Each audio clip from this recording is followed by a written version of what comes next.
എല്ലാ വിദ്യാർത്ഥികൾക്കും പുതിയൊരു വീഡിയോയിലേക്ക് സ്വാഗതം. ഈ വർഷത്തെ +1 ഹയർ സെക്കൻഡറി തേർഡ് അലോട്ട്മെൻറ്റ് റിസൾട്ടും അതുപോലെ തന്നെ സ്പോർട്സ് കോട്ട സെക്കൻഡ് അലോട്ട്മെൻറ്റ് റിസൾട്ടും അതുപോലെ തന്നെ ഈ ഒരു മോഡൽ റെസിഡൻഷ്യൽ സ്കൂളുകളിലേക്കുള്ള തേർഡ് അലോട്ട്മെൻറ്റും അതുപോലെ തന്നെ അവസാനത്തെ അലോട്ട്മെൻറ്റും നാളെ പ്രസിദ്ധീകരിക്കുന്നതായിരിക്കും. അപ്പോൾ വിദ്യാർത്ഥികൾ ചോദിക്കുന്ന പ്രധാനപ്പെട്ട കാര്യമാണ് ടെമ്പററി അഡ്മിഷൻ എടുക്കാൻ പറ്റുമോ അല്ലെങ്കിൽ പെർമനൻറ്റ് അഡ്മിഷൻ എടുക്കാൻ പറ്റുമോ, ഇഷ്ടപ്പെടാത്ത സ്കൂളോ കോഴ്സോ ആണ് കിട്ടിയതെങ്കിൽ എന്താണ് ചെയ്യുക എന്നുള്ളത്. അതുപോലെ തന്നെ വിദ്യാർത്ഥികൾക്ക് എത്ര മണിക്കാണ് ഈ ഒരു തേർഡ് അലോട്ട്മെൻറ്റ് റിസൾട്ട് പ്രസിദ്ധീകരിക്കുക എന്നുള്ളതും വിദ്യാർത്ഥികൾ ചോദിക്കുന്ന പ്രധാനപ്പെട്ട കാര്യമാണ്. അപ്പോൾ ആദ്യം തന്നെ നിങ്ങൾ ശ്രദ്ധിക്കേണ്ടത് ഇത് തേർഡ് അലോട്ട്മെൻറ്റ് ആയതുകൊണ്ട് തന്നെ അതായത് മുഖ്യഘട്ടത്തിലെ തേർഡ് അലോട്ട്മെൻറ്റ് ആണ്. സ്പോർട്സ് കോട്ടയുടെ മുഖ്യഘട്ടത്തിലെ സെക്കൻഡ് അലോട്ട്മെൻറ്റ് ആണ്, അതും ലാസ്റ്റത്തെ അലോട്ട്മെൻറ്റ് ആണ്. ഇനി സപ്ലിമെൻ്ററി ഘട്ടത്തിലാണ് ഈ ഒരു സ്പോർട്സ് കോട്ടയിലുള്ളത്. അതുപോലെ തന്നെ മോഡൽ റെസിഡൻഷ്യൽ സ്കൂളുകളിലേക്കുള്ള ഈ ഒരു മുഖ്യഘട്ടത്തിലെ തേർഡ് അലോട്ട്മെൻറ്റ് ആണ്, അതുപോലെ തന്നെ അവസാനത്തെ അലോട്ട്മെൻറ്റുമാണ്. അപ്പോൾ വിദ്യാർത്ഥികൾക്ക് ഈ ഒരു അലോട്ട്മെൻറ്റ് റിസൾട്ട് നാളെ വൈകുന്നേരം 3 മണിയോടെയാണ് നിങ്ങളുടെ റിസൾട്ട് വരിക. അപ്പോൾ വിദ്യാർത്ഥികൾക്ക് ചില സമയത്ത് നാളെ രാവിലെ 11 മണിയോടെയും നിങ്ങൾക്ക് നിങ്ങളുടെ റിസൾട്ട് പ്രതീക്ഷിക്കാം. സാധാരണഗതിയിൽ വൈകുന്നേരത്തോടെ മാത്രമാണ് വിദ്യാർത്ഥികളുടെ റിസൾട്ട് ഈ ഒരു തേർഡ് അലോട്ട്മെൻറ്റ് റിസൾട്ടൊക്കെ വരാറുള്ളത്. അപ്പോൾ വിദ്യാർത്ഥികൾ ചെയ്യേണ്ട പ്രധാനപ്പെട്ട കാര്യം നിങ്ങൾ ഈ ഒരു നാളെ രാവിലെ 11 മണിയോടെ നിങ്ങൾക്ക് നിങ്ങളുടെ റിസൾട്ട് പരിശോധിക്കാൻ സാധിക്കുന്നതായിരിക്കും.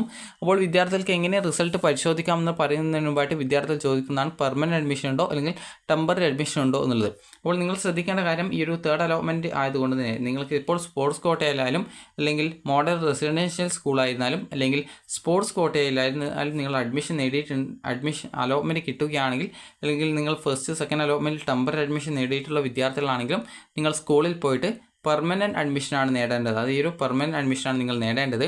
അല്ലാതെ ടെമ്പററി അഡ്മിഷൻ ഇപ്പോൾ ഇനി ഉണ്ടായിരിക്കുന്നതല്ല. നിങ്ങൾ അലോട്ട്മെൻറ്റ് ലഭിച്ച് നിങ്ങൾ പോയിട്ട് പെർമനൻറ്റ് അഡ്മിഷൻ നേടിയിട്ടില്ല എങ്കിൽ നിങ്ങൾക്ക് ലഭിച്ച സീറ്റ് നഷ്ടപ്പെടുകയും പിന്നീട് സപ്ലിമെൻ്ററി ഘട്ടത്തിൽ അപേക്ഷ സമർപ്പിക്കാൻ സാധിക്കാതെ വരികയും ചെയ്യുന്നതായിരിക്കും.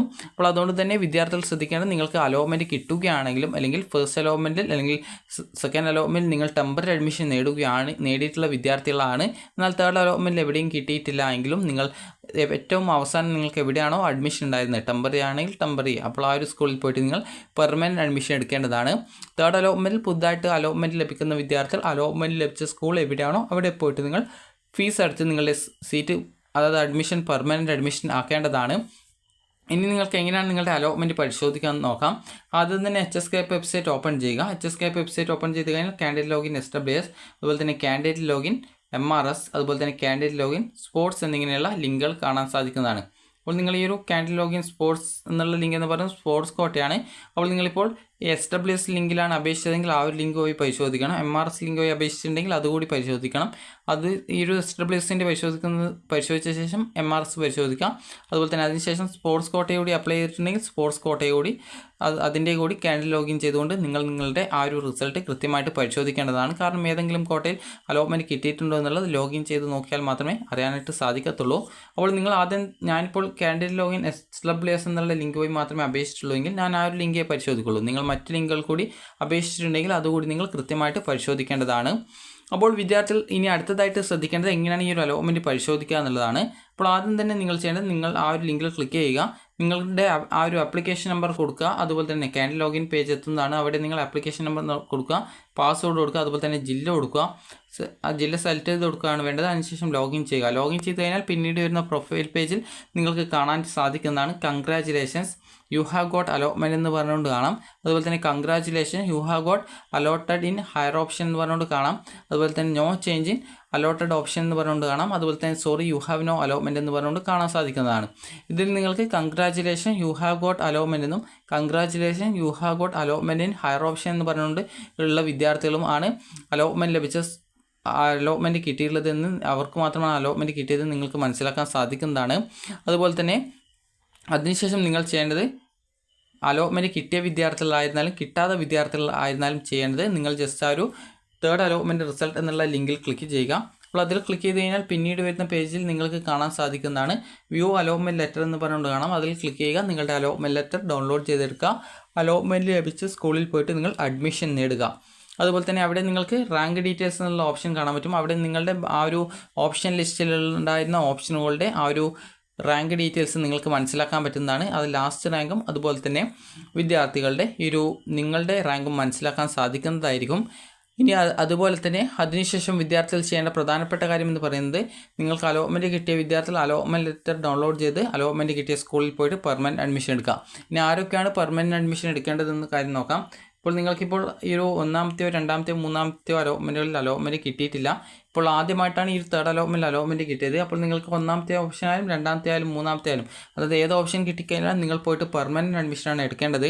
ഇനിയിപ്പോൾ നിങ്ങൾക്ക് അലോട്ട്മെൻറ്റ് ഈ ഒരു ഫസ്റ്റിലോ സെക്കൻഡിലോ ഏതെങ്കിലും ഒരു അലോട്ട്മെൻറ്റ് കിട്ടി, എന്നാൽ തേർഡ് അലോട്ട്മെൻറ്റ് വന്ന സമയത്ത് no change in your allotted option എന്നാണ് കാണുന്നതെങ്കിലും നിങ്ങൾ എവിടെയാണോ നിലവിൽ ടെമ്പററി അഡ്മിഷൻ ഉള്ളത് അവിടെ പോയിട്ട് നിങ്ങൾ ഫീസ് അടച്ച് നിങ്ങൾ പെർമനൻറ്റ് അഡ്മിഷൻ എടുക്കുക. ഇനിയിപ്പോൾ വിദ്യാർത്ഥികൾക്ക് ആദ്യം അലോട്ട്മെൻറ്റ് ഫസ്റ്റിലോ സെക്കൻഡിലോ അലോട്ട്മെൻറ്റ് കിട്ടിയിട്ടുണ്ടായിരുന്നു, ടെമ്പററിയോ അല്ലെങ്കിൽ പെർമനൻറ്റോ അഡ്മിഷൻ നേടിയിട്ടുണ്ടായിരുന്നു. തേർഡ് അലോട്ട്മെൻറ്റ് വന്ന സമയത്ത് മറ്റൊരു ഓപ്ഷനിലേക്ക് അലോട്ട്മെൻറ്റ് കിട്ടി. അപ്പോൾ അങ്ങനെ കിട്ടിയത് കാരണം നിങ്ങൾ പുതുതായിട്ട് എവിടെയാണോ കിട്ടിയത് ഇപ്പോൾ ചിലപ്പോൾ സെയിം സ്കൂളിൽ മറ്റൊരു കോഴ്സ് ആയിരിക്കും. അങ്ങനെയെങ്കിൽ നിങ്ങൾ ആ ഒരു കോഴ്സിലേക്ക് അതായത് നിങ്ങൾ ഫീസും എടുത്തുകൊണ്ട് നിങ്ങളുടെ രക്ഷിതാവിനെയും കൂട്ടി ഫീസും എടുത്തുകൊണ്ട് നിങ്ങൾ പോയിട്ട് പെർമനൻറ്റ് അഡ്മിഷൻ നേടുക. ഇനിയിപ്പോൾ മറ്റൊരു സ്കൂളിലേക്കാണ് കിട്ടിയതെങ്കിൽ ആദ്യം കിട്ടിയ സ്കൂളിൽ നിന്ന് നിങ്ങൾ പോയിട്ട് നിങ്ങളുടെ ഡോക്യുമെൻറ്റ്സ് ഒക്കെ തിരിച്ചു വാങ്ങിക്കുക. എന്നിട്ട് പുതുതായിട്ട് കിട്ടിയ സ്കൂളിൽ പോയിട്ട് നിങ്ങൾ അഡ്മിഷൻ നേടുക. അപ്പോൾ വിദ്യാർത്ഥികൾക്ക് ഈ ഒരു ജൂൺ 16-ാം തീയതി മുതൽ 17-ാം തീയതി വരെ മാത്രമാണ് അഡ്മിഷൻ ഉണ്ടായിരിക്കുക. ജൂൺ 16-ാം തീയതി മുതൽ 17-ാം തീയതി വൈകുന്നേരം 5 മണി വരെയാണ് നിങ്ങളുടെ അഡ്മിഷൻ ഉണ്ടായിരിക്കുക. ഇനി അതുപോലെ തന്നെ വിദ്യാർത്ഥികൾ ശ്രദ്ധിക്കേണ്ട പ്രധാനപ്പെട്ട കാര്യം, നിങ്ങൾക്ക് നിലവിൽ തേർഡ് അലോട്ട്മെൻറ്റിന് ശേഷം പെർമനൻറ്റ് അഡ്മിഷനാണ് ഏത് കോട്ടയിൽ കിട്ടിയാലും ഉണ്ടാവുക. അതുകൊണ്ട് തന്നെ വിവിധ കോട്ടകളിൽ അഡ്മിഷൻ പ്രോസസ്സ് നടക്കുന്നതുകൊണ്ട് തന്നെ നിങ്ങൾക്ക് കിട്ടിയതിൽ വെച്ച് ഏറ്റവും ഇഷ്ടപ്പെട്ട കോഴ്സ് ഏതാണോ അവിടെ മാത്രം ജോയിൻ ചെയ്യുക. അതുപോലെ തന്നെ തേർഡ് അലോട്ട്മെൻറ്റിന് ശേഷം അലോട്ട്മെൻറ്റ് ലഭിച്ച ഏതെങ്കിലും ഒരു കോട്ടയിൽ അലോട്ട്മെൻറ്റ് ലഭിച്ച വിദ്യാർത്ഥികൾക്ക് പിന്നീടുള്ള അലോട്ട്മെൻറ്റുകളിൽ പങ്കെടുക്കാനുള്ള സൗകര്യം ഉണ്ടാവുന്നതല്ല. പിന്നീടുള്ള സപ്ലിമെൻ്ററി അലോട്ട്മെൻറ്റ് ഇതുവരെ കിട്ടാത്തവർക്ക് മാത്രമാണ് പങ്കെടുക്കാനുള്ള സൗകര്യം ഉണ്ടായിരിക്കുക. ഇനി നിങ്ങൾക്ക് അഡ്മിഷനായിട്ട് സ്കൂളിൽ പോകുന്ന സമയത്ത് എന്തൊക്കെ ഡോക്യുമെൻറ്റ്സ് ആണ് വേണ്ടതെന്ന് നോക്കാം. ഒന്നാമത്തേത് അലോട്ട്മെൻറ്റ് ലെറ്ററാണ്, അതുപോലെ SSLC റിസൾട്ടിൻ്റെ പ്രിൻ്റ് ഔട്ടാണ്, അതുപോലെ TC ആണ്, അതുപോലെ തന്നെ സ്വഭാവ സർട്ടിഫിക്കറ്റ് ആണ്, അതുപോലെ തന്നെ ബോണസ് പോയിന്റ് സർട്ടിഫിക്കറ്റ് ആണ്, അതുപോലെ തന്നെ ടൈ ബ്രേക്ക് സർട്ടിഫിക്കറ്റ് ആണ്, അതുപോലെ തന്നെ ക്ലബ്ബ്, അതുപോലെ LSS, USS, NMMS, NTSC ഇതുപോലുള്ള പരീക്ഷകളുടെ ആ ഒരു ഡീറ്റെയിൽസ് സർട്ടിഫിക്കറ്റ് അതുപോലുള്ള ഡീറ്റെയിൽസൊക്കെ കൊടുത്തിട്ടുള്ള വിദ്യാർത്ഥികളാണെങ്കിൽ അതിൻ്റെ ആ ഒരു ഡോക്യുമെൻറ്റ്സ് ഒക്കെ എടുക്കേണ്ടതാണ്. അതുപോലെ തന്നെ നിങ്ങളുടെ ആധാർ കാർഡിൻ്റെ ഫോട്ടോസ്റ്റാറ്റ്, അതുപോലെ 2 പാസ്പോർട്ട് സൈസ് ഫോട്ടോ, അതുപോലെ തന്നെ നിങ്ങൾ EWS റിസർവേഷനുള്ള വിദ്യാർത്ഥികളാണെങ്കിൽ EWS സർട്ടിഫിക്കറ്റ്, അതുപോലെ തന്നെ സ്പോർട്സ് കോട്ട അലോട്ട്മെൻറ്റാണ് കിട്ടിയതെങ്കിൽ സ്പോർട്സുമായി ബന്ധപ്പെട്ടുള്ള നിങ്ങളുടെ ഡോക്യുമെൻറ്റ്സ് എടുക്കേണ്ടതാണ്. അതുപോലെ തന്നെ വിദ്യാർത്ഥികൾ ശ്രദ്ധിക്കേണ്ട പ്രധാനപ്പെട്ട കാര്യം എന്ന് പറയുന്നത് നിങ്ങൾ SC/ST വിദ്യാർത്ഥികളാണെങ്കിൽ ഫീസ് ആനുകൂല്യം ഉണ്ടാവും. അപ്പോൾ നിങ്ങൾ ഇൻകം സർട്ടിഫിക്കറ്റോ അതല്ലെങ്കിൽ കമ്മ്യൂണിറ്റി സർട്ടിഫിക്കറ്റോ അല്ലെങ്കിൽ കാസ്റ്റ് സർട്ടിഫിക്കറ്റോ ഇതിലേതാണെന്നുള്ളത് അതെടുക്കുക. അതുപോലെ തന്നെ വിദ്യാർത്ഥികൾ ഈ ഒരു നാറ്റിവിറ്റി സർട്ടിഫിക്കറ്റ് ചില സ്കൂളിൽ ചോദിക്കാറുണ്ട്. അപ്പോൾ അങ്ങനെയെങ്കിൽ നിങ്ങൾക്ക് നിങ്ങളുടെ ബർത്ത് സർട്ടിഫിക്കറ്റ് ഉപയോഗിക്കാവുന്നതാണ്. അതുപോലെ തന്നെ ചില സ്കൂളുകൾ റെസിഡൻഷ്യൽ സർട്ടിഫിക്കറ്റ് ചോദിക്കാറുണ്ട്. അതിന് പകരമായിട്ട് നിങ്ങൾക്ക് റേഷൻ കാർഡും അതിൻ്റെ കോപ്പിയും എടുത്തു പോവുക. റേഷൻ കാർഡിൻ്റെ കോപ്പി മാത്രം ആവശ്യമെങ്കിൽ കൊടുക്കാവുന്നതാണ്. ഒറിജിനൽ യാതൊരു കാരണവശാലും റേഷൻ കാർഡിൻ്റെ കൊടുക്കാൻ പാടുള്ളതല്ല. അപ്പോൾ ഇത്രയുമാണ് നിങ്ങൾക്ക് അഡ്മിഷനായിട്ട് വേണ്ട ഡോക്യുമെൻറ്റ്സ് എന്ന് പറയുന്നത്. അപ്പോൾ വിദ്യാർത്ഥികൾക്ക് അലോട്ട്മെൻറ്റ് കിട്ടിയിട്ടുണ്ടെങ്കിൽ അലോട്ട്മെൻറ്റ് ലഭിച്ച സ്കൂളിൽ വിദ്യാർത്ഥികൾ പോയിട്ട് പെർമനൻറ്റ് അഡ്മിഷനാണ് എടുക്കേണ്ടത്, ടെമ്പററി അഡ്മിഷൻ ഉണ്ടായിരിക്കുന്നതല്ല. അപ്പോൾ നിങ്ങൾക്ക് ഈ ഒരു വീഡിയോ ഉപകാരപ്രദമായിട്ടുണ്ടെങ്കിൽ ലൈക്ക് ചെയ്യുക, ഷെയർ ചെയ്യുക. Thank you for watching.